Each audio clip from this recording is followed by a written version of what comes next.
धर्मोऽभिमानश्च क्रोधपारुष्यम् एव च अज्ञानं चाभिजातस्य पार्थसम्पदमासुरीम् तम्बो धर्मोऽभिमानश्च क्रोधपारुष्यमेव च अज्ञानं चाभिजातस्य पार्थसम्पदमासुरीम् याराவது ரிப்பீட் பண்ணுறீங்கன்னா பண்ணலாம் ஸ்லோகம்.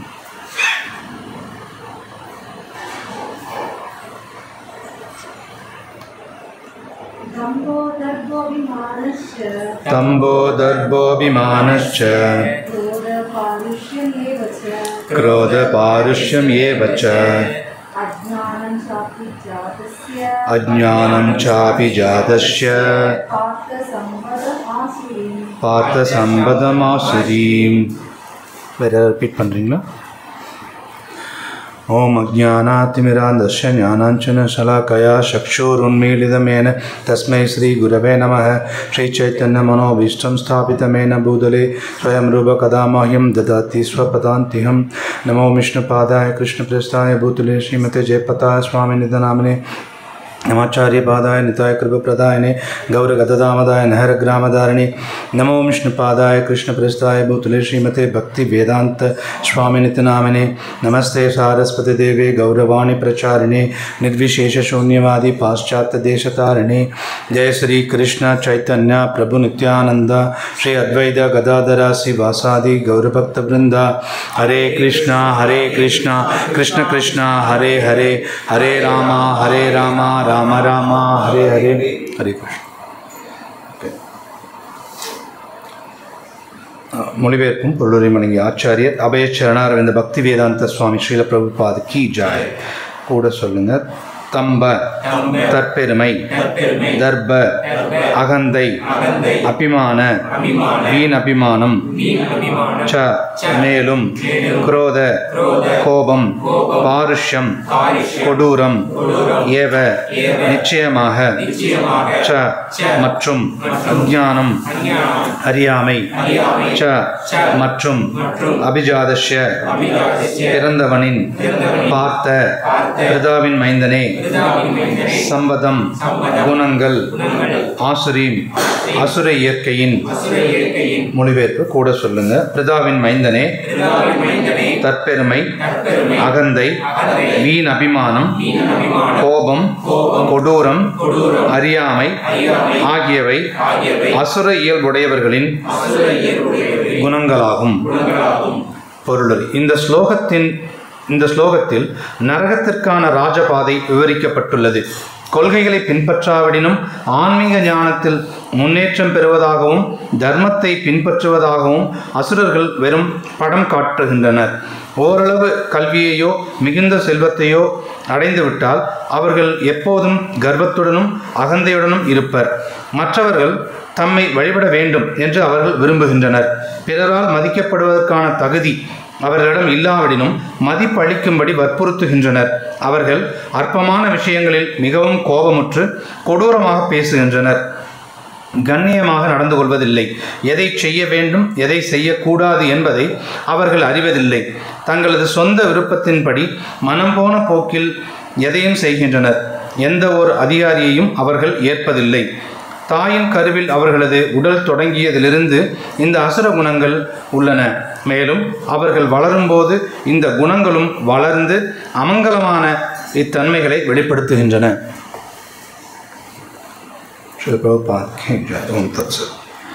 ஹரே கிருஷ்ணா. ஸோ இந்த 16வது அத்தியாயத்தோட தலைப்பு பார்த்தீங்கன்னா தெய்வீக மற்றும் அசுர இயல்புகள்.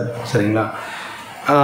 கிருஷ்ணர் அர்ஜுனாகிட்ட எது தெய்வீக இயல்பு எது அசுர இயல்பு அப்படின்னு சொல்லிட்டு சொல்கிறார். இந்த குணங்கள்லாம் சொல்லும்போது நம்ம ஒரு அந்த பொருள்களோட சில குணங்களை வச்சுட்டு அந்த பொருள் எப்படி இருக்குன்னு நம்ம சொல்லுவோம் இல்லைங்களா? உதாரணத்துக்கு ஒரு சொல்கிறேனே, நல்லா சிகப்பாக இருக்கும், பவுடராக இருக்கும், மூக்கிட்ட கொண்டுட்டு போனீங்கன்னா பயங்கரமாக நெடி ஏறும்.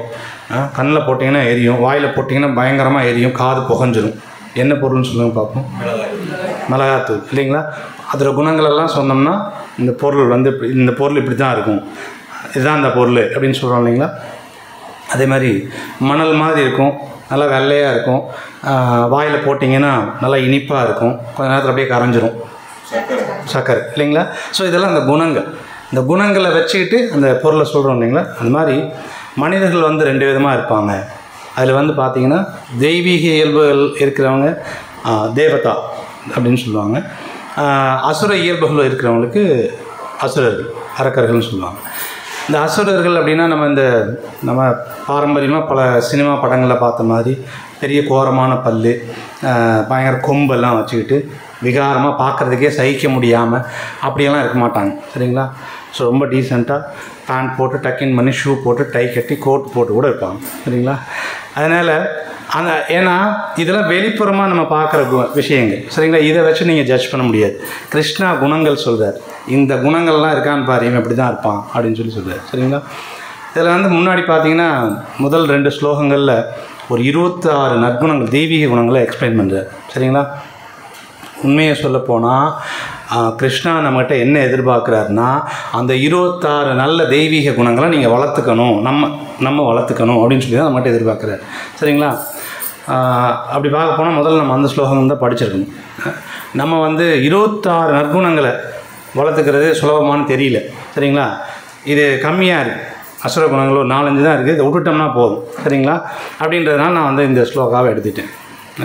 அந்த 26 ஒரு முறை வந்து ஒருத்தவங்க பிரச்சாரம் பண்ணும்போது சொன்னேன், இந்த மாதிரிங்க 26 நற்குணங்கள் வந்து இருக்குது வாழ்க்கையில், இதெல்லாம் நம்ம வளர்த்துக்கணும் அப்படின்னு ஒருத்தங்கிட்ட சொன்னேன் நான், புக்கு டிஸ்ட்ரிபியூஷன். அப்போ அவர் உடனே அப்படியா அந்த குணங்கள்லாம் காட்டுங்க அப்படின்னு சொல்லி வாங்கி படித்தார். ஒரு குணமாக படிச்சுட்டு இருக்கே, இது என்கிட்ட இருக்கே, இது என்கிட்ட முதல் தடவையாக அன்றைக்கி தான் பகவத்கீதையை வந்து வாங்கி பார்க்குறாங்க. ஒரு குணத்தையும் படி, இந்த குணம் என்கிட்ட இருக்குது, தைரியம் இருக்குது, நான் பயங்கரமாக தைரியசாலி. அப்புறம் வந்து குற்றம் காணாத தன்மை, நான் யாருக்கும் குற்றமெல்லாம் பார்க்குறதில்ல, எல்லா உயிரிடத்தும் கருணை, நான் எல்லாத்தையும் கருணை காட்டுறேன், இப்படி எல்லாமே சொல்லிட்டு எல்லாமே உடனே என்கிட்ட இது எல்லா குவாலிட்டிஸ் இருக்குது அப்படின்ட்டாங்க. அவங்க பகவத்கீதை படிக்கல, பக்தி பண்ணலை, எதுவுமே சொல்ல, பட் எல்லா குவாலிட்டியுமே என்கிட்ட இருக்குன்ட்டாங்க. அவங்ககிட்ட வேறு ஒன்றும் சொல்ல முடியாது. இப்போ நான் கேட்டேன், என்ன நான் வெஜிடேரியன், வாரமான சண்டேனா வந்து நான் வெஜிடேரியன் சாப்பிட்றீங்களா அப்படின்னு. ஆமாம் சாப்பிடுவோம் அப்படின்னாங்க. அப்புறம் எப்படி எல்லா உயிரிழத்தும் கருணை அப்படிங்கிறது வந்து இருக்குதுன்னு சொல்கிறீங்க அப்படின்னு. அவங்க எல்லார் உயிரிழத்தும் கருணைனா மனுஷங்கிட்ட மட்டும் இருக்கிறது அப்படின்னு சொல்லி நினச்சிக்கிறாங்க போல். 26 நற்குணங்களை வந்து எல்லாருமே இந்த தெய்வீக குணங்களை எல்லாருமே வளர்த்துக்கணும் ஆக்சுவலாக. சரிங்களா? அப்புறம் நம்மகிட்ட எதெல்லாம் வளர்த்துக்கணும் அப்படின்னு சொன்னால் எதெல்லாம் இருக்கக்கூடாது அப்படின்னு இருக்குது இல்லைங்களா? அந்த குணங்கள் பற்றி வந்து கிருஷ்ணா வந்து இங்கே சொல்கிறார். அந்த குணங்களில் தான் வந்து என்னென்ன சொல்கிறாருன்னா, தற்பெருமை, அகந்தை, வீண் அபிமானம், கோபம், கொடூரம், அறியாமை. ஸோ இந்த குணங்களெல்லாம் வந்து சொல்கிறார். சரிங்களா? இதெல்லாம் அசுர இயல்பு, அசுரரோட குணங்கள் அப்படின்ட்டு. முக்கியமாக அசுரர்கள் வந்து ஃபஸ்ட்டு என்ன செய்வாங்கன்னா, அதுவும் இந்த அத்தியாயத்தில் கிருஷ்ணா பேசுகிறாரு, அவங்களுக்கு கடவுள்னு முதல்ல ஒருத்தர் இல்லைன்னு முடிவு பண்ணிக்குவாங்க. சரிங்களா? கடவுள்னு ஒருத்தர் இருக்கிறார் அப்படின்னு சொன்னால் நிறைய விஷயங்கள் நம்ம செய்ய முடியாது. இப்போ நீங்கள் பார்த்தீங்கன்னா கம்பெனியில் வந்து வேலை பார்க்குறவங்களாகட்டும் அல்லது ஸ்கூலில் படிக்கிறவங்களாகட்டும், அவங்களுக்கெல்லாம் பார்த்தீங்கன்னா கம்பெனியில் வந்து நம்மளை வந்து கண்ட்ரோல் பண்ணுற ஒரு மேனேஜர் அல்லது ஓனர் அப்படின்னு வச்சுக்கோங்க. நம்ம வேலைக்கு போயிருக்கோம், இன்றைக்கி அவர் மேனேஜரும் அந்த இவருக்கான வரல, ஓனரோ வரலன்னு வச்சுக்கோங்களேன். அன்றைக்கி நம்ம எப்படி இருப்போம்? ப்ராப்பராக அவர் என்னெல்லாம் செய்ய சொல்கிறாரோ அந்த மாதிரி ப்ராப்பராக செய்வோம்னு நினைக்கிறீங்களா? அன்றைக்கி ரொம்ப ஜாலியாக என்னெல்லாம் விருப்பப்படுறோமோ அதெல்லாம் செய்வோமே தவிர வேலையை ஒழுங்காக செய்ய மாட்டோம். சரிங்களா? படிக்கிற ஸ்கூல் பசங்களை கேட்டிங்கன்னா இப்போ என்ன பண்ணுவாங்கன்னா, ஒரு சார் ஸ்ட்ரிக்டாக இருப்பார், எல்லா வேலையும் செய்ய சொல்லுவார், படிக்க சொல்லுவார். அது அவர் இன்றைக்கி வரலன்னு வச்சுக்கோங்களேன், பசங்க இஷ்டத்துக்கு இருப்பாங்க இந்த அவரோட பீரியடில். சரிங்களா? இது என்னென்னா, நமக்கு கண்ட்ரோலர் ஒருத்தர் இல்லைன்னு சொன்னால் நம்ம என்ன பண்ண மாட்டோம்னா, நம்ம செய்ய வேண்டிய கடமைகளை செய்யணும்னு நினைக்க மாட்டோம். நம்ம இஷ்டத்துக்கு இருக்கலாம். இன்றைக்கி யார் நம்மகிட்ட நம்மளை கண்ட்ரோல் பண்ண ஆள் இல்லைன்னா இஷ்டத்துக்கு இருக்கலாம் தான் முடிவு பண்ணும். சரிங்களா? அதனால் அசுரர்கள் முதல்ல என்ன நினைப்பாங்கன்னா, கண்ட்ரோலர்னு ஒருத்தர் இல்லை அப்படின்றது முதல்ல கடவுளை ஏற்றுக்க மாட்டாங்க. சரிங்களா? அது ஏற்றுக்கலைங்கிறப்ப அவங்ககிட்ட இந்த குணங்கள்லாம் சாதாரணமாக வர ஆரம்பிச்சிடும். என்னை விட பெரிய ஆள் யாரும் கிடையாது அப்படின்ட்டு. சரிங்களா? இதில் வந்து இந்த தற்பெருமை வந்து பிரபுபாத் பொருளுரையில் வந்து பார்த்தீங்க அப்படின்னு சொன்னால் எக்ஸ்பிளைன் பண்ணுறார். தற்பெருமை எப்படி யார்கிட்ட இருக்குது அப்படின்னா, கொள்கைகளை பின்பற்றாவிடனும் ஆன்மீக ஞானத்தில் முன்னேற்றம் பெறுவதாகவும் தர்மத்தை பின்பற்றுவதாகவும் அசுரர்கள் வெறும் படம் காட்டுகின்றனர். ஸ்ரீ கௌரநிதாய்க்கு ஜெய், ஸ்ரீ பிரபுபாத்க்கு. இப்போ ஆன்மீக கொள்கைகளை வந்து ஃபாலோ பண்ணல நாங்கள்லாம் தர்மவான்கள் தான், நாங்கள்லாம் தர்மத்தை கடைபிடிக்கிறவங்க தான் அப்படின்னு ஷோ காட்டுவாங்கன்னு எழுதுறார் பிரபுபாத். நம்ம அதை பார்க்குறோம் நிறைய இடங்கள். நிறைய பேர் பார்த்திங்கன்னா அவங்க வந்து கோவிலுக்கு ப்ராப்பராக கோவிலுக்கு போக மாட்டாங்க, எங்கேயுமே வந்து பக்தி சார்ந்த விஷயங்கள் கடைபிடிக்க மாட்டாங்க, ஈவன் ஜபம் பண்ண மாட்டாங்க, சரிங்களா? ஆனாலும் அவங்க என்ன பண்ணுவாங்க அப்படின்னா, நாங்கள்லாம் வந்து பக்தியில் மிகச்சிறந்தவர்கள், என்றைக்காவது ஒரு நாளைக்கு ஒரு பெரிய விசேஷம்னா அப்படி வந்து தலையை காட்டிட்டு போவாங்க. ஆனால் அவங்க வந்து பார்த்திங்கன்னா நாங்கள்லாம் தர்மவான்கள், நாங்கள்லாம் வந்து ப்ராப்பராக பக்தியெல்லாம் பண்ணிட்டு தான் இருக்கோம், நாங்களாம் ஆன்மீக ஞானத்தில் முன்னேற்றம் பெற்றவர்கள் அப்படிங்கிற மாதிரி ஒரு ஷோ அவங்ககிட்ட இருக்கும். நல்லா பட்டை விபூதியெல்லாம் போட்டுட்டு திலகமெல்லாம் போட்டுட்டு எல்லாமே பண்ணுவாங்க. ஆனால் எந்த இதுவும் சாஸ்திரங்களில் சொல்லப்படுற எந்த விஷயத்தையும் ஃபாலோ பண்ண மாட்டாங்க, சரிங்களா? இது மாதிரி இருக்கிறவங்ககிட்ட ஒரு தற்பெருமை இருக்கும், நான்லாம் வந்து தர்மவான் அப்படிங்கிற மாதிரி, சரிங்களா? அடுத்தது வந்து இந்த அகந்தைக்கு ஒரு எக்ஸாம்பிள் சொல்கிறார். அகந்தைக்கு யார் எக்ஸாம்பிளாக சொல்கிறாரு சொன்னால், ஓரளவுக்கு கல்வி, கொஞ்சம் நல்லா பணம் ஒரு வந்துருச்சு அப்படின்னா அவங்ககிட்ட ஆட்டோமேட்டிக்காக கர்வம் வந்துடும், அவங்ககிட்ட அகந்தை வந்துடும் அப்படின்னு சொல்லி பிரபுபாத் சொல்கிறார். இது வந்து பாகவதத்தில் பார்த்தீங்கன்னா குந்தி தேவின்னு சொல்கிறாங்க, சரிங்களா? ஜன்ம ஐஸ்வர்ய சுதஸ்ரீ அப்படின்ட்டு. அழகு, நல்ல படிப்பு, ஒரு நல்ல குடும்பம், நல்ல உயர்ந்த குடும்பம் அப்படிலாம் இருக்காங்கன்னு வச்சுக்கோங்களேன், ஐஸ்வர்யங்கள், நல்ல செல்வம் இருந்ததுன்னா அவங்களால பக்தி பண்ண முடியாது அப்படின்றாங்க. பக்தி ஒரு பேருக்கு தான் பண்ணுவாங்க, அவங்களால உணர்வு பூர்வமாக பகவானை வந்து அப்ரோச் பண்ணி பகவான்கிட்ட வந்து கேட்கணுங்கிறதெல்லாம் அவங்ககிட்ட வராது அப்படின்னு குந்தி மகாராணியும் சொல்கிறாங்க. அவங்ககிட்ட பௌதிக திமிர் அதிகமாக இருக்கும் அப்படின்னு பிரபுபாத் எழுதுறார் பர்பட்டில், சரிங்களா? இங்கேயும் பிரபுபாத் பர்பட்டில் அதே தான் எழுதுறார், அகந்தை வந்துடும் அவங்ககிட்ட. ஏன்னா அந்த செல்வத்தினால அவங்களுக்கு வந்து நம்ம பெரிய ஆளுங்கிற எண்ணம் வந்துடுது. ஒரு சின்ன கதை சொல்லுவார் பிரபுபாத். என்னென்னா, ஒரு தவளை, அந்த தவளை என்ன பண்ணுதுன்னா ஒரு குளத்துக்கிட்ட இருக்குது, அந்த தவளைக்கு திடீர்னு ஒரு 1 ரூபி அமௌண்ட் கிடச்சிருது, ₹1 காசு கிடச்சிருது. உடனே தவளை நினைக்குது, ஸோ ₹1 கிடச்சிருச்சு, உலகத்திலேயே என்னை விட பெரிய ஆள் செல்வந்தன் எவனும் கிடையாது, சரியா? இந்த ராஜாவோட யானை, பட்டத்து யானை ஒன்று எப்போ பார்த்தாலும் வந்து இந்த குளத்தில் தண்ணி குடிச்சிட்டு இருக்குது. ஆக்சுவலாக அந்த குளத்தில் தான் அது இருக்குது, இந்த குளத்தில் வந்து தண்ணி குடிக்குது. இனிமேல் அந்த யானையை நான் என்ன பண்ணுறேன் பார், ₹1 கிடச்சோடனே, சரிங்களா? அப்புறம் அந்த யானை வருது, தண்ணி குடி வந்துருச்சுடா, இது வந்து விடக்கூடாது அப்படின்னு சொல்லிட்டு வேகமாக போய் எகிரி அந்த யானையை நிறுத்துகிறேன் பாருன்ட்டு போச்சு, யானையோட காலில் மிதிப்பட்டு செத்து போச்சு, சரிங்களா? நம்ம நிலமே அப்படி தான். இந்த பௌதிக உலகத்தில் நமக்கு கிடைக்கிற செல்வங்கள் எல்லாம் இந்த மாதிரி காலங்கிற யானை கொஞ்ச நாள் எல்லாம் தூக்கிட்டு போயிடும், சரிங்களா? ஒன்றும் நம்ம அதை விட்டுட்டு போயிடும், இல்லை அது நம்மளை விட்டு போயிடும், ரெண்டில் ஏதாவது ஒன்று நடந்துடும். இதெல்லாம் பெரிய விஷயமே கிடையாது. ஆனால் அதன் மூலமாக கர்வம் அல்லது அகந்தை வருதுன்னு சொன்னால் அது அசுர இயல்பு, கிருஷ்ணா சொல்கிறார். அடுத்தது பிரபுபாத் வந்து இந்த அபிமானம், வீண் அபிமானம் வந்து என்ன சொல்கிறாருன்னா, அவங்கள வந்து வழிபடணும் அப்படின்ற அளவுக்கெல்லாம் பெரிய ஆட்களாக இருக்க மாட்டாங்க, ஆனால் தன்னை எல்லாரும் வழிபடணும், எல்லாரும் நம்மளை மதிக்கணும் அப்படிங்கிறத பயங்கரமாக எதிர்பார்ப்பாங்க. இதை பார்த்தீங்கன்னா இந்த அரசியல்வாதிகளெல்லாம் பார்த்தீங்கன்னாவே தெரியும், சரிங்களா? அரசியல்வாதிகள் மட்டும் இல்லை, நிறைய போலி ஆன்மீக குருமார்களும் அப்படி தான் இருப்பாங்க. அவங்க நிஜமாக வந்து அவங்க செய்கிற செயல்கள் எல்லாம் பார்த்தீங்க அப்படின்னு சொன்னால் மதிப்பளிக்கிற மாதிரியான செயல்கள்லாம் எதுவும் செய்ய மாட்டாங்க. அவங்க பண்ணுறது எல்லாமே மோசமான செயல்களாக தான் இருக்கும். ஆனால் அவங்க எக்ஸ்பெக்ட் பண்ணுறது என்ன எக்ஸ்பெக்ட் பண்ணுவாங்கன்னா, நம்ம போனோம்னா அப்படியே எல்லோரும் வந்து வாழ்கன்னு சொல்லணும், எல்லோரும் ஜெய் சொல்லணும், எல்லோரும் நம்ம அப்படியே ஒரு சிவப்பு கம்பளம் போட்டு வரவேற்கணும் அப்படின்னு எல்லாம் பயங்கரமாக எக்ஸ்பெக்ட் பண்ணுவாங்க. ஆனால் செய்கிற காரியங்கள் வந்து மதிப்பளிக்கும்படியாகவோ அல்லது வந்து அவங்க வர்ஷிப்பபிள், அவங்கள வந்து வழிபட தகுந்த அளவுலேயே இருக்க மாட்டாங்க, ஆனால் அவங்க எதிர்பார்ப்பாங்க, சரிங்களா? கிருஷ்ணா இங்கே பிரபுபாத பொற்பட்டில் தெளிவாக எழுதுகிறார். இந்த மாதிரியெல்லாம் இருந்துச்சுன்னா இது சிவப்பு கம்பளம் போட்டு வரவேற்கும், எங்கே வரவேற்கும் அப்படின்னா நரகத்துக்கு வரவேற்கும் அப்படின்றார். மேலே முதல் லைனை தான் எழுதுறார், சரிங்களா? நீங்கள் இந்த மாதிரி இந்த குணங்களோடலாம் இருக்கிறீங்க அப்படின்னு சொன்னால், அசுர இயல்புகளோடு இருக்கிறீங்கன்னா சிவப்பு கம்பளம் போட்டு வரவேற்பாங்க. வரவேற்கிறது யாராக இருப்பான்னா யமதர்மராஜ் வரவேற்பார் அப்படின்னு சொல்லி தான் சொல்கிறார், சரிங்களா? நரகத்துக்கு தான் போகணும் அப்படின்னு சொல்லி சொல்கிறார். அடுத்தது வந்து பார்த்திங்கன்னா கோபம், கொடூரம், இந்த 2 விஷயங்கள்.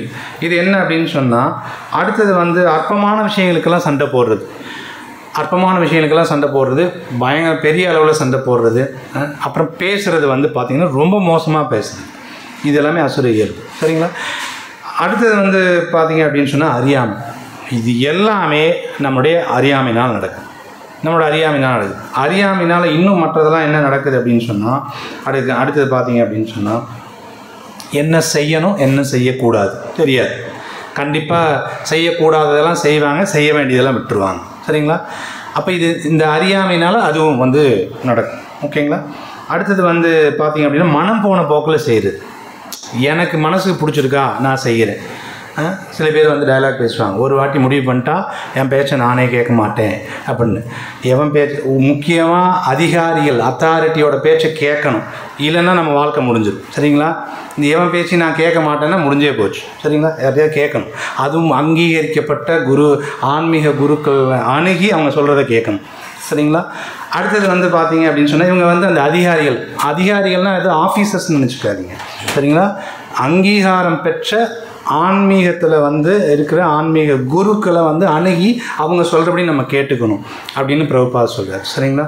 அப்போது இந்த குணங்களெல்லாம் நம்மகிட்ட வந்து நம்ம டெவலப் பண்ணிக்கிறோம்னு வச்சுக்கோங்களேன். டெவலப் பண்ணிக்கிறோம் அப்படின்னா கண்டிப்பாக சொல்கிறாரு, இது சிவப்பு கம்பளம் போட்டு நம்மளை நரகலோகத்துக்கு நம்மளை வரவேற்கும் இதெல்லாம் வச்சுக்கிட்டிங்கன்னா அப்படின்னு சொல்கிறார். சரிங்களா. அப்போ கிருஷ்ணா அப்போ வந்து என்ன அப்படின்னா அந்த அசுர இயல்புகளை எல்லாம் நம்ம வந்து இதெல்லாம் விடணும். இதுக்கப்புறம் பார்த்தீங்கன்னா ஒரு 20வது ஸ்லோகம் வரைக்கும் கிருஷ்ணா வந்து அசுரர்களுடைய இன்னும் இயல்புகள் உங்களுக்கு என்னெல்லாம் இருக்கும் அப்படின்னு சொல்லி ரொம்ப டீட்டெயிலாக வந்து எல்லாமே விளக்கி சொல்லிட்டு வர்றார். சரிங்களா. அசுரர்கள் இப்படி இருப்பாங்க அப்படி இருப்பாங்க அப்படின்னு சொல்லிட்டு அவங்களோட குணங்கள் எல்லாம் எல்லா இயல்புகளையும் வந்து விவரமாக சொல்கிறார். படிச்சிங்கன்னா தெரியும். ஒரு 20 ஸ்லோகம் வரைக்கும் கிருஷ்ணா அதை தான் சொல்கிறார். சரிங்களா. ஆனால் இந்த ஆக்சுவலாக முன்னாடி பார்த்தீங்க அப்படின்னு சொன்னால் அந்த 1-2 ஸ்லோகத்தில் 26 தெய்வீக குணங்கள் கொடுத்துருக்காரு. அடுத்தது இந்த 3 ஸ்லோகங்களை கொடுத்துட்டு 4வது ஸ்லோகத்துலேருந்து தான் பார்த்தீங்க அப்படின்னு சொன்னால் அசுர குணங்களை கொடுக்குறாரு. இந்த 2 குணங்களில் எந்த குணங்களை நம்ம வளர்த்துக்கணுங்கிறத வந்து கிருஷ்ணா வந்து தலையிட மாட்டார். அந்த குணத்தை வளர்த்துக்கிறதுக்கான முழு சுதந்திரத்தை நம்மகிட்ட கொடுத்துட்றாரு. நீங்கள் தெய்வீக குணங்களை வளர்க்குறதுனா வளர்த்துக்கோங்க, இல்லை அசுர குணங்களை வளர்த்துக்கிறீங்களா வளர்த்துக்கோங்க. கிருஷ்ணா தலையிட மாட்டார், அப்படி தான் விடுறாரு. சரிங்களா. இப்போ பிரகலாத் மகாராஜ் எடுத்துக்கோங்க, அவர் 24 மணி நேரம் கிருஷ்ணாவை நினச்சிட்டு இருக்குன்னு நினைக்கிறாரு, அதையும் அவருக்கு பிரகலாத் மகாராஜ் கொடுக்குறாரு. ஹிரண்ய கசிப்பு எடுத்துக்கோங்க, ஓம் ஹிரண்ய கசிப்புவாய நமகன்னு சொல்லு பிரகலாத் மகாராஜை வந்து அவர் என்ன பண்ணுறாருன்னா கட்டளையிடுறார், என் பேரை சொல்லு, என்னை தவிர வேறு யாரும் உலகத்தில் கட்டுப்படுத்துகிறவங்க யாரும் கிடையாது, என் பேரை சொல்லுன்னு சொல்கிறார். சரிங்களா. இப்போ பாருங்கள், ஓகே, ஹிரண்ய கசிப்பு அசுரனாக இருக்க விரும்புகிறாரு, அவர்கிட்ட வந்து அகந்த ஆணவத்தோடு நடந்துக்கணும்னு நினைக்கிறாரு. ஓகே, டெவலப் பண்ணிக்கும். சரிங்களா. கிருஷ்ணா எந்த இடத்துலையுமே நம்ம சாய்ஸ் வந்து நம்மகிட்ட தான் கொடுக்குறாரு. குணங்கள் நீங்கள் எதை வேணால் வளர்த்துக்கோங்க அப்படின்னு. இப்போ நம்மகிட்ட ஒரு கேள்வி வரும், சரிங்க இந்த குணங்கள் வந்து 2 குணங்கள் வந்து இருக்குது, இதில் இந்த 2 குணங்கள் ஏதாவது ஒன்று தான் இருக்கா, 2மே நம்மகிட்ட இருக்கா அப்படின்னா, இதுக்கு முன்னாடி சத்தியயுகம், திரேதா யுகம், துவாபர் யுகம் அங்கெல்லாம் பார்த்தீங்கன்னா இந்த நல்லதும் கெட்டதும் 2 உடலில் இருக்கும், தனித்தனியாக தான் இருந்தது. சரிங்களா. இப்போ துவாபர யுகம் எடுத்துக்கிட்டிங்க அப்படின்னா கெட்டதுங்கிறது கௌரவர்கள், அவங்கெல்லாம் வந்து பார்த்திங்கன்னா தனி நபர்களாக இருந்தாங்க. ஒரே குடும்பத்தில் 2 குரூப் ஆஃப் பீப்புள், கெட்டவங்கெல்லாம் ஒரு ஃபேமிலியில் இருந்தாங்க, தனியாக தான் இருந்தாங்க. சரிங்களா. அடுத்தது பாண்டவர்கள் தனியாக 5 பேர் இருந்தாங்க, நல்லவங்க எல்லாம் தனியாக இருந்தாங்க. அதுக்கு முன்னாடி பாருங்கள், திரேதாயுகத்தில் எடுத்திங்கன்னா ராமர் வர்றாரு, அவங்கெல்லாம் தனியாக இருந்தாங்க, இந்தியாவில் இருந்தாங்க. இலங்கையில் ராவணனெல்லாம் தனியாக இலங்கையில் இருந்தாங்க, 2 நாடுகளில் இருந்தாங்க. அதுக்கு முன்னாடி நரசிம்மர் அவதாரம் அப்போ பார்த்தீங்க அப்படின்னு சொன்னால் அசுரர்கள்லாம் ஒரு கிரகத்துலேயும் நல்லவங்கள்லாம் ஒரு கிரகத்துலேயும் இருந்தாங்க, தேவர்கள்லாம் ஒரு கிரகத்துலேயும் இருந்தாங்க. ஸோ வெவ்வேறு கிரகங்கள்லேயே இருந்தாங்க. இது எல்லாமே தனித்தனியாக இருந்த வரைக்கும் அதெல்லாம் ப்ராப்ளம் இல்லை. ஆனால் கலியுகத்தில் ஒரு மனுஷனுக்கு உள்ளேயும் பார்த்தீங்க அப்படின்னா நல்ல விஷயங்களும் இருக்கும், கெட்ட விஷயங்களும் இருக்கும். இதில் எதை நம்ம டெவலப் பண்ணிக்கணும் அப்படிங்கிறது கிருஷ்ணா வந்து நம்ம சாய்ஸில் தான் கொடுக்குறாரு.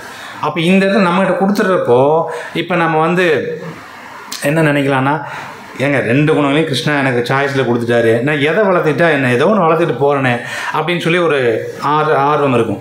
இப்போ இது வந்து கிருஷ்ணா கொடுத்தது தானே, இந்த குணங்கள்லாம் அவர் தானே விடுறாரு, என் சாய்ஸில் கொடுத்துட்டாரு, என் இஷ்டத்துக்கு நான் பண்ணிட்டு போகிறேன் அப்படின்னா ஓகே, நோ ப்ராப்ளம், நமக்கு எந்த பிரச்சனையும் கிடையாது. அசுர இயல்புகள் வளர்க்கணுமோ வளர்த்துக்கலாம். அடுத்த ஸ்லோகத்தில் ஒரு கண்டிஷனை அப்ளை பண்ணுறாரு. இப்போ நம்ம பொருளெல்லாம் வாங்க போகணும்னா சொல்லுவாங்க இல்லைங்களா, நீங்கள் இது உங்களுக்கு 1000 ரூபாய்க்கு கிடைக்கும், நிபந்தனைக்கு உட்பட்டது அப்படின்னு கீழே எழுதிடுவாங்க, ஒரு ஸ்டாரை போட்டு. அந்த ஸ்டார் என்னென்னா நீங்கள் அந்த பொருளை வாங்குறதுக்கு பல கண்டிஷன்ஸை போடுவான். நீங்கள் 1000 ரூபாய்க்கு ஃப்ரீயாக சும்மாலாம் கொடுத்துட மாட்டான் இல்லைங்களா, பல கண்டிஷன்ஸை போடுவான். அந்த மாதிரி கிருஷ்ணா வந்து அடுத்ததில் வந்து ஒரு கண்டிஷன்ஸ் அப்ளை பண்ணுறாரு. வளர்த்துக்கோ, இதை வந்து வேணும்னா வளர்த்துக்கோ, தெய்வீக குணம் வேணால் வளர்த்துக்கோ, பிரச்சனை என்னென்னா நீ இந்த அசுர குணங்களை வளர்த்துக்கிட்டேன்னா நீ பந்தப்படுவ அப்படின்றார், பந்தப்படுத்திடும்னு அப்படின்றார். தெய்வீக இயல்புகளை வளர்த்துக்கிட்டேன்னா நீ வந்து என்ன செய்வ அப்படின்னு சொன்னால் கௌரவத்தாய்க்கு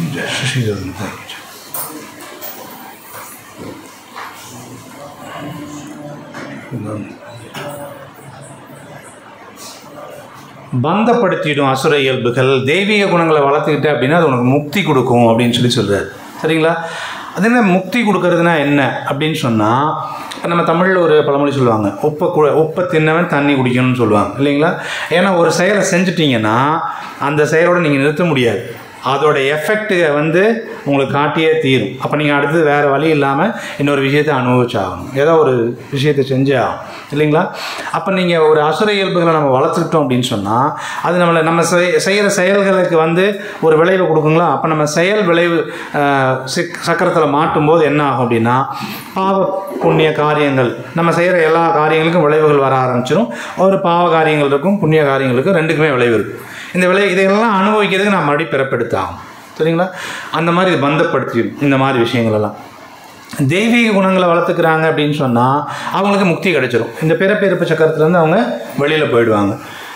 ஜெய கௌர நித்தாய், ஜெய கௌர நித்தாய், கௌர நித்தாய், ஜெய கௌர நித்தாய், ஜெய கௌர நித்தாய், ஜெய கௌர நித்தாய், கௌர நித்தாய், ஜெய கௌர நித்தாய். அப்போ தெய்வீக குணங்களை வளர்த்துக்கிறப்போ நமக்கு பார்த்தீங்க அப்படின்னு சொன்னால் நம்மளை முக்தி கொடுத்துரும். பிறப்பு இறப்பு இந்த சக்கரத்துக்குள்ளே மறுபடியும் மாட்ட மாட்டோம். இந்த உலகத்தில் நமக்கு பிறப்புங்கிறது வராது. சரிங்களா? அடுத்தது வந்து ரெண்டு சாய்ஸில் வந்து நம்ம என்ன வளர்த்துக்கணுங்கிறது இப்போ நம்ம கையில் தான் இருக்குது. சரியா? கிருஷ்ணா எங்கேயுமே வந்து நீங்கள் அசுர குணங்களை வளர்த்துக்கோங்க, தெய்வ குணங்களை வளர்த்துக்கோங்க, மிளகா சாப்பிடுங்க அல்லது சர்க்கரை சாப்பிடுங்க அவர் சொல்ல மாட்டார்.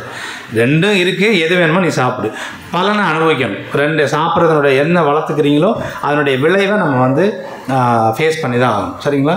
அதனால் நம்ம இதில் எந்த குணங்கள் வளர்த்துக்கணும் அப்படிங்கிறத வந்து நம்ம கையில் தான் கொடுக்குறாரு. நம்ம இஷ்டம்தான், அவர் ஒன்றும் சொல்ல போகிறதில்ல. சரி, அடுத்தது வந்து பார்த்தீங்க அப்படின்னு சொன்னால் இந்த கிருஷ்ணர் ரெண்டு குணங்கள் நம்மக்கிட்ட கொடுக்குறாரு. இப்போ இதில் வந்து இந்த அசுர குணங்களோடு நீங்கள் இருக்கீங்க அப்படின்னா நீங்கள் செயல் செய்கிறீங்க அப்படின்னு சொன்னால் ஒன்று வந்து நீங்கள் நம்ம செய்கிற செயல் வந்து கர்மா. அசுர குணத்தில் இருந்துட்டு நான் ஒரு செயல் செய்கிறேன்னா அது எல்லாமே கர்மா. சரிங்களா? தெய்வீக குணங்களை வளர்த்துக்கிட்டு நான் ஒரு செயல் செய்கிறேன்னு வச்சுக்கோங்கன்னா அது பக்தி.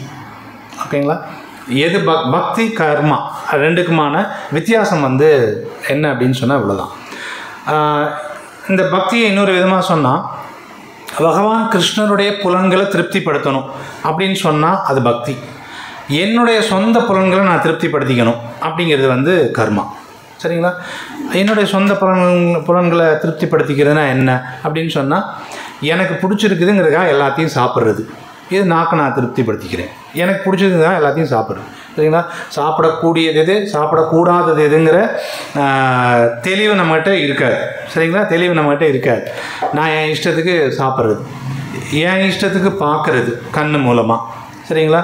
என் இஷ்டத்துக்கு வந்து கேட்குறது, உட்காந்து நம்ம வந்து பல விஷயங்களை வந்து படிக்கிறோம், கேட்குறோம்.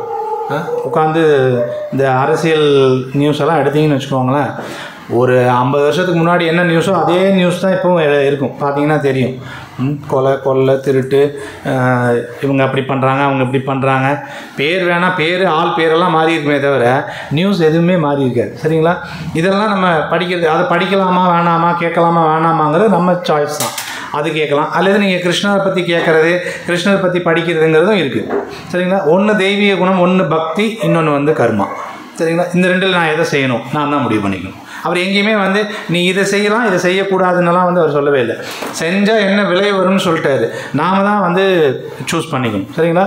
அப்போ அந்த அறியாமை அப்படிங்கிற விஷயத்தை நம்ம போக்கணும் அப்படின்னு சொன்னால் நீங்கள் நம்ம தெய்வீக குணங்களை வளர்த்துக்கிட்டால் மட்டும்தான் முடியும்.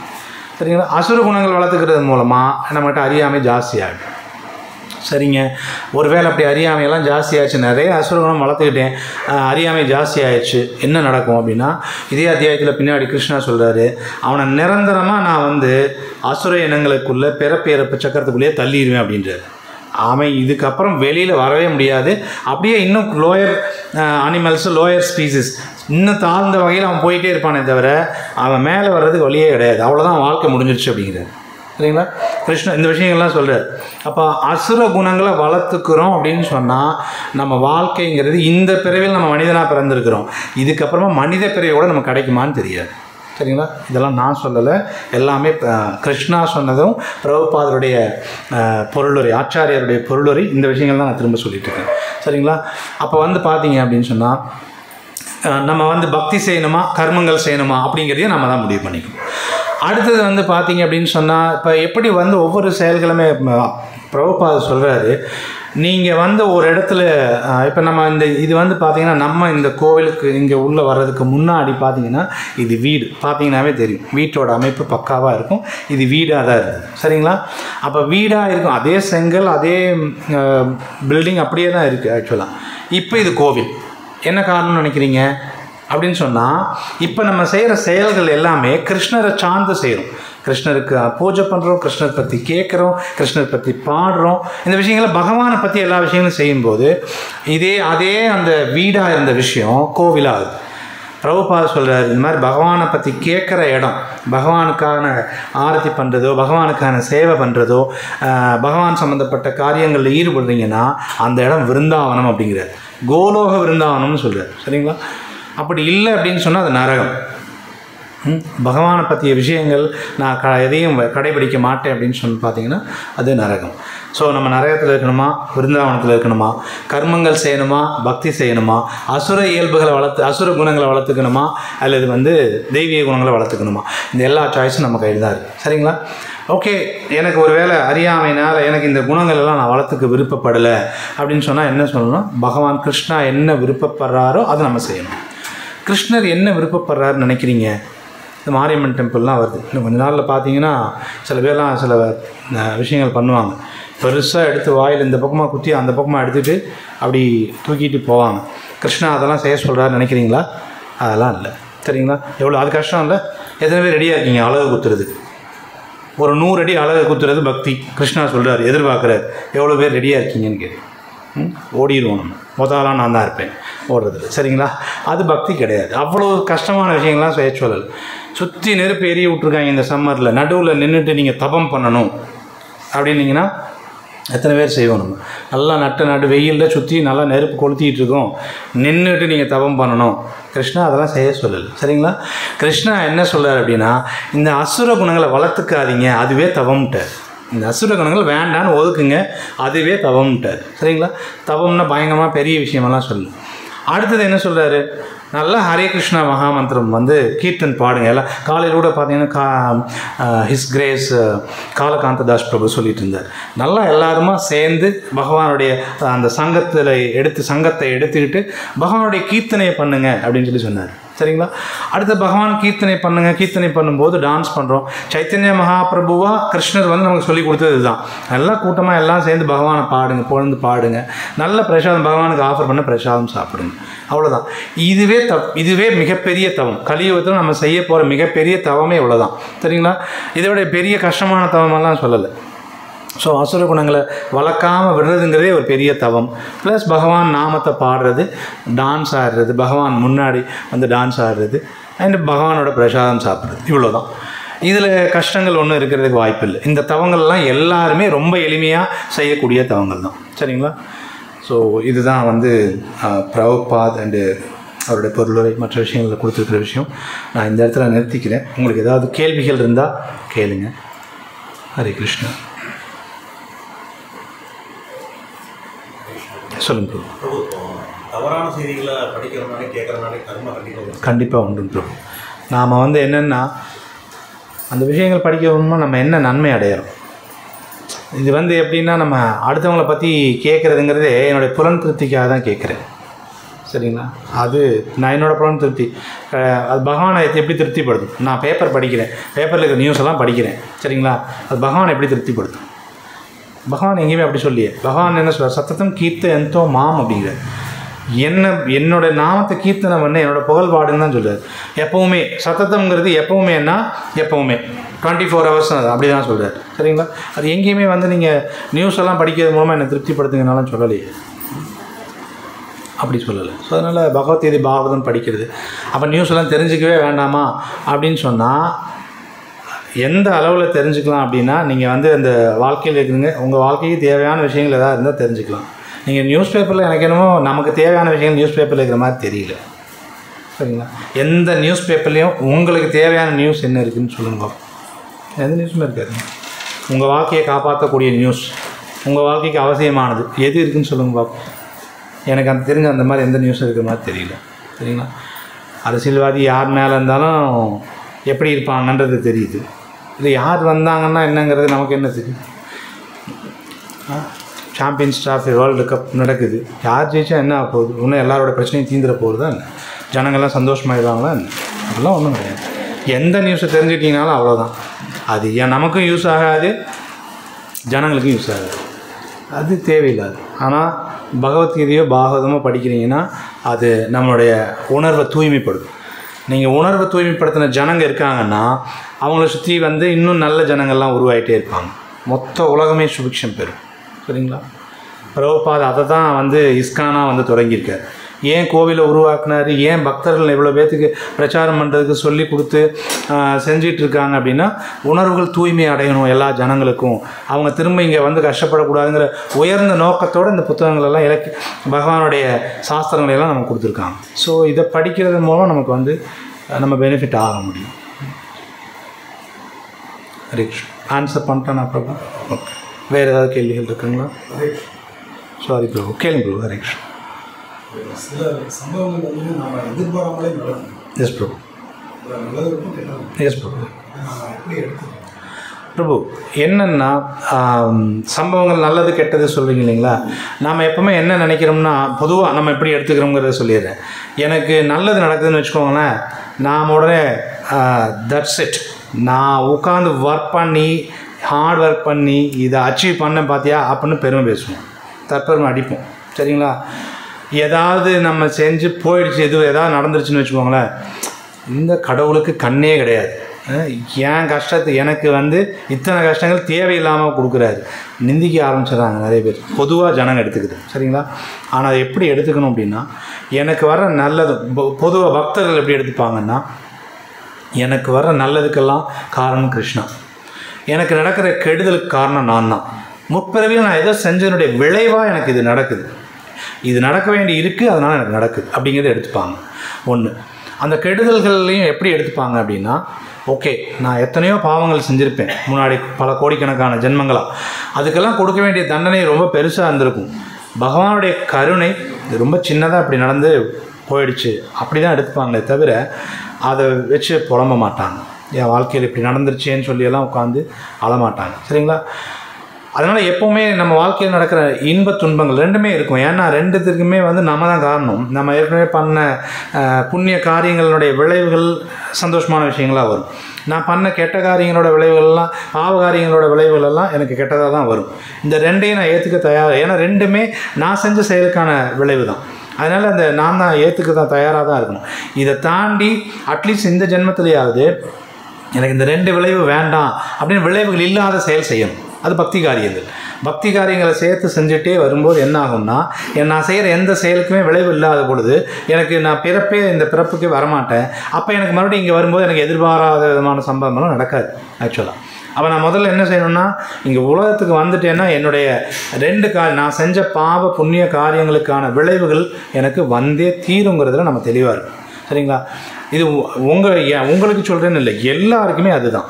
மொத்த உலகத்தில் இருக்கிற அவ்வளோ பேருக்குமே, ஈவன் டிவோட்டீஸ்க்குமே கூட அவங்களுக்கும் ஏதாவது நல்லது கெட்டதுங்கிற விஷயங்கள்லாம் நடக்கும். சரிங்களா? ஆனால் எடுத்துக்கிற விதம் பார்த்தீங்க அப்படின்னு சொன்னால் அவங்க இப்படி எடுத்துப்பாங்க. டிவோட்டீஸ் எப்பவுமே புலம்ப மாட்டாங்க. டிவோட்டீஸ் இப்போ கிருஷ்ணாட்ட சொல்லிடுவாங்க, கிருஷ்ணா நன்றி, ஏதோ பெருசாக நடக்க வேண்டியது சின்னதாக கொடுத்து விட்டுட்டீங்க அப்படின்னு. பிரபுபாதர், ஆச்சாரியா பிரபுபாதர், அவர் ஒரு பிஸ்னஸ் பண்ணிட்டு இருந்தார். கூட இந்த பார்ட்னர்ஸ் எல்லாமே அவர் ஏமாற்றிட்டாங்க. உடனே நம்ம ஏமாற்றிருந்தா நேரம் கேஸை போட்டிருப்போம். அவங்களாம் ஒரு ரெண்டில் ஒன்று பார்த்தணும்னு சொல்லி நமக்கு தெரிஞ்சவங்களெல்லாம் ஆளை கூட்டியிருப்போம், கொண்டு போய் எல்லாமே பார்த்து ஃபேஸ் பண்ணியிருப்போம். எதையாவது அப்படி தான் செய்வோம். பிரபுபாதர் எப்படி எடுத்துட்டாருன்னா, ஓகே கிருஷ்ணா, நான் இனிமேல் இந்த பிஸ்னஸ் வேண்டான்னு சொல்லி நீங்கள் எடுத்துட்டீங்க, இனிமேல் முழு நேரமும் உங்களோட சேவையில் இருக்கிறதுக்கு எனக்கு ஒரு வாய்ப்பை நீங்கள் கொடுத்துட்டீங்க அப்படின்னு சொல்லிட்டு பிரபுபாதர் அதுக்கப்புறம் கிளம்பி வந்துட்டார். ஓகேன்னு பிஸ்னஸை தூக்கி போட்டார். இது ஆச்சாரியா. சரிங்களா? உயர்ந்த பக்தர். அவர் அப்படி தான் எக்ஸாம்பிள் செஞ்சு காட்டுறார். என் லைஃப்பில் நடந்த ஒரு பெரிய ட்ராஜடி தூக்கி போட்டு வரேன் நான் அப்படின்ட்டு வர்றார். அதனால் நம்மளும் நம்மளுடைய வாழ்க்கையினுடைய இன்ப துன்பங்களில் நம்ம புரிஞ்சுக்க வேண்டியது, இன்பம் அப்படிங்கிற விஷயத்துலையும் நம்ம சலனப்படாமல் தான் இருக்கணும். சரிங்களா? இன்பங்கள் வந்தாலும் நம்ம எக்ஸைட் ஆகிறது, ஆடுறது கூடாது.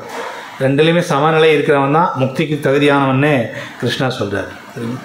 அதனால் அதை நம்ம ஏற்றுக்க தான் வேணும். ஹரே கிருஷ்ணா. சொல்லுங்கள் சில நேரம் நம்மளால் பிறருக்கு துன்பம் ஏற்பட்டுச்சுன்னா நம்மளால் பிறருக்கு துன்பம்னா சரிங்க நம்மளை அறியாமலே வேற நம்ம செயல் பிறருக்கு துன்பம் ஏற்பட்டுச்சுன்னா ப்ரோ இல்லை, இது நம்ம விஜிலண்ட்டாக இருக்கணும். விஜிலண்ட்டானா புரியுது இல்லைங்களா, கவனமாக தான் இருக்கணும். இன்னொருத்தங்களுக்கு அது அப்போ என்னென்னா நம்ம சாஸ்திரப்படி வாழ்க்கையை வாழணும்னு வச்சுக்கோங்களேன். மற்றவங்களுக்கு நான் செய்கிறது தப்பு சரிங்கிறது நமக்கு தெரியாது. நீங்கள் ஏதோ ரொம்ப ஜென்ரலாக சொல்கிறீங்க, நான் இருந்தாலும் அதே மாதிரி ஜென்ரலாக தான் சொல்கிறேன். நான் ஒருத்தங்களுக்கு செய்கிறது நல்லது அல்லது கெட்டது அப்படிங்கிற விஷயத்த சாஸ்திரம் வழியாக தான் நான் புரிஞ்சுக்க முயற்சி பண்ணணும். நான் சொந்தமாக ஏதாவது யோசித்து ஒன்று செஞ்சேன்னா தான் நீங்கள் சொல்கிற இந்த நிலைமைகள்லாம் வரும். ஃபார் எக்ஸாம்பிள், ஒருத்தன் ஒரு பையன் காலையில் என்ன சொல்கிறான்னா, காலையில் என்ன ஒரு 3 மணிக்கு எழுப்பிடுங்க அப்படின்னு நம்ம பையன் சொல்லிவிட்டு தூங்குறான்னு வச்சுக்கோங்க. நீங்கள் என்ன நினைக்கிறீங்க? பாவம் 3 மணிக்கு நம்ம எழுப்பிவிட்டு நல்லா தூங்கிட்டு இருக்கிற பையனை போய் எழுப்பிவிட்டு அப்படி இது கெடுதலாக போயிடும், நான் தூக்கத்தை கெடுத்த மாதிரி ஆயிரும். ஒரு 6 மணி வரைக்கும் தூங்கிட்டு போகிறான், ஒரு 7 மணி வரைக்கும் தூங்கிட்டு போகிறான்னு விட்டுறீங்கன்னு வச்சுக்கோங்க. 7 மணிக்கு எந்திரிக்கிறான். எப்போ 3 மணிக்கு எழுப்பி போட சொன்னேன், இன்றைக்கி ஆனுவல் எக்ஸாம்ப்பா எனக்கு மேத்ஸ் எக்ஸாம் அப்படின்னு சொல்கிறான்னு வச்சுக்கோங்க. நீங்கள் பண்ணது கெடுதலா நல்லதா? கெடுதல். ஏன்னா அந்த இடத்துல அவனுக்கு அது எது முக்கியங்கிறத நம்ம தெரிஞ்சிக்கவே இல்லை. அறியாமையிலேருந்து நான் அவனுக்கு நல்லதுன்னு நினச்சி நான் ஒன்று செஞ்சிடுறேன் இல்லைங்களா. அதனால் நல்லது கெட்டதுங்கிறது முதல்ல நம்மளுடைய மனக்கற்பனை மூலமாக தீர்மானிக்கக்கூடாது. சாஸ்திரம் வழியாக நான் செய்கிறது இவனுக்கு கரெக்டாக நல்ல தப்பாங்கிறத சாஸ்திரம் வழியாக தீர்மானிக்கும். அதையும் இந்த அத்தியாயத்தில் சொல்கிறார்.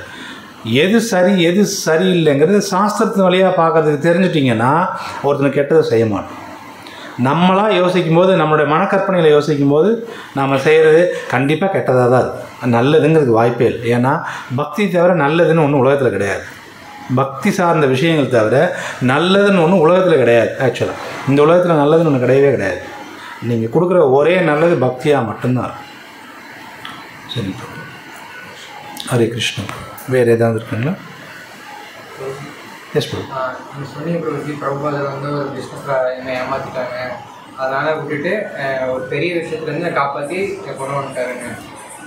இதுவே சரி நான் ஒரு மிஸ்டேக் பண்ணிட்டேன், ஒரு எங்கேயோ இந்த ஃபார்முலா போல் வேறு ஃபார்முலா போட லாஸ் ஆகிடுச்சு, அதை நம்ம மறுபடியும் ரீகலெக்ட் பண்ணிவிட்டு திரும்ப ஸ்டார்ட் பண்ணுறாங்க ஐடியாவும் கொண்டு போனாங்க புரிஞ்சு. அதுக்குன்னு கம்ப்ளீட்டாக அதை நெக்லெக்ட் பண்ணிவிட்டு இப்படி வரணும்னு இல்லை, அது பிரபுபாதர் ஆச்சாரியார் அதை செஞ்சுருக்கார். சரிங்களா, ஆச்சாரியார் அதை செஞ்சுருக்கார். நம்மளை செய்யுங்கன்னு அவர் சொல்லலை. ஆனால் அவருக்கு நடக்கிற துன்பத்தை அவர் எப்படி ஏற்றுக்கிறாரு அப்படிங்கிறது தான். இப்போ பாகவதத்தில் படித்தீங்கன்னா குந்தி மகாராணி பல பிரச்சனைகள் நடந்திருக்கும். ஆனால் கிருஷ்ணாட்ட என்ன தெரியுமா சொல்லுவாங்க? அந்த பிரச்சனைகள்லாம் நடந்தாலும் பரவாயில்ல, மறுபடியும் திரும்ப நடந்தாலும் பரவாயில்லன்னு தான் சொல்லுவாங்க. சரிங்களா, நம்ம எப்போது ஒரு காய்ச்சல் ஒரு வாரம் படுத்துருக்குறோம், அடுத்த வாரத்தில் மறுபடியும் அந்த காய்ச்சல் ஒரு வாரம் வந்துச்சு, இன்னொரு தடவை வந்தால் பரவாயில்ல எப்போவாது நினைப்போம்னு நினைக்கிறீங்களா? நாமெல்லாம் வரவே கூடாதுன்னு நினைப்போம். ஆனால் குந்தி மகாராணி என்ன தெரியுமா கேட்குறாங்க? வாழ்க்கையில் நடந்த கஷ்டங்கள் எல்லாம் திரும்ப வரட்டுங்கிறாங்க. ஏன்னா அவங்க எப்படி எடுத்துக்கிறாங்கன்னா, இந்த கஷ்டங்கள் வந்தால் நான் உங்கள் கிருஷ்ணா பகவானை உங்களை நினச்சிட்டே இருக்கிறேன், உங்களை நினச்சிட்டே இருந்தோன்னா நாங்கள் முக்தி அடைஞ்சிருவோம், அதனால் எல்லா பிரச்சனைகள்லேருந்து எங்களை காப்பாற்றிக்கிட்டே இருக்கிறீங்க, அதனால் கஷ்டங்கள் வந்தால் பரவாயில்ல அப்படி தான் கேட்குறாங்க. சரிங்களா, அவங்க கஷ்டம் வந்தால் உடனே பகவானை நினைக்க ஆரம்பிக்கிறாங்க. நமக்கு கஷ்டம் வந்தால் உடனே பகவானை நிந்திக்க ஆரம்பிச்சிடுறோம். சரிங்களா, எல்லா தேவர்களையும் நம்ம வீட்டில் இருக்கிற எல்லாரையும் நம்ம நிந்திக்க ஆரம்பிச்சிடுவோம். இவங்கனால தான் என் பிரச்சனை, இவங்கனால என் பிரச்சனை, இந்த கோயிலுக்கு போனேன் சரியாக வரல, எல்லாரையும் நிந்திக்க ஆரம்பிச்சிடும். நம்ம கஷ்டம் வந்தால் நம்ம அப்படி தான் நடக்கணும். ஆக்சுவலாக அப்படி நடந்துக்கூடாது. சில கஷ்டங்கள் வருதுன்னா புரிஞ்சுக்கணும், ஓகே கிருஷ்ணா நம்மகிட்ட எதிர்பார்க்குறாரு. நம்ம அந்த மாதிரி கஷ்டங்கள் வரும்போதும் மறுபடியும் கிருஷ்ணர்கிட்ட போய் நிற்கிறதுக்கு கற்றுக்கணும். அதை கற்றுக்கிட்டோம் அப்படின்னு சொன்னால் வாழ்க்கை வெற்றி. சரிங்களா, இல்லை பிரச்சனை வருதுன்னு உடனே நம்ம கிருஷ்ணரை விட்டு விலகி போகிறோம் அப்படின்னா அது நம்ம தோல்வியில் தான் போய் முடியும். வாழ்க்கை தோல்வியில் தான் முடியும். ஆனால் ஆச்சாரியர்கள் செஞ்சு காட்டுறாங்க, என்ன எப்படி கேட்கணும், ஓகே இதை இப்படி எடுத்துக்கணும்னு செஞ்சு காட்டுறாங்க. கஷ்டங்களா ஓகே தூக்கி போடணும், கிருஷ்ணாக்காக இன்னும் கிருஷ்ணாக்கிட்ட போய் நிற்கணுங்கிறத செஞ்சு காட்டுறாங்க. குந்தி மகாராணி இப்படி தான் காட்டுறாங்க, பிரகலாதர் அப்படி தான் காட்டுறாரு. அத்தனை கஷ்டத்துலேயே அவர் என்ன பண்ணார்? இவ்வளோ கஷ்டங்கள் வருது காப்பாற்றுங்கன்னு கிருஷ்ணாட்டெல்லாம் எப்போவுமே கேட்கல. அவர் கிருஷ்ணா நினச்சிட்டு இருக்கிறத மட்டும்தான் செஞ்சார். எல்லா பக்தர்களுமே அதான் செஞ்சு காட்டுறாங்க. ஹரே கிருஷ்ணா. வேறு ஏதாவது இருக்குங்களா? ஓகே, பக்குவம். பௌதிகத்தில் மெச்சூரிட்டின்னு ஒன்று கிடையாது. பக்குவம் அப்படிங்கிறது என்னென்னா, நீங்கள் பக்தி சார்ந்த விஷயங்களை வாழ்க்கையில் நான் எடுத்துக்கிறேன்னா அப்படிங்கிறது தான். நீங்கள் பௌதீக செயல்களை எதுவுமே நீங்கள் வந்து 100% சரியாகலாம் செய்ய முடியாது. சரியாக செஞ்சீங்கனாலும் அதுக்கு ரிசல்ட் வர வேண்டிய அவசியம் கிடையாது. வாழ்க்கை அப்படி தான் போகும். பர்ஃபெக்டாக சில பேர் சில வேலையெல்லாம் செஞ்சுருப்பாங்க, லாஸ் தான் ஆகும். சரிங்களா?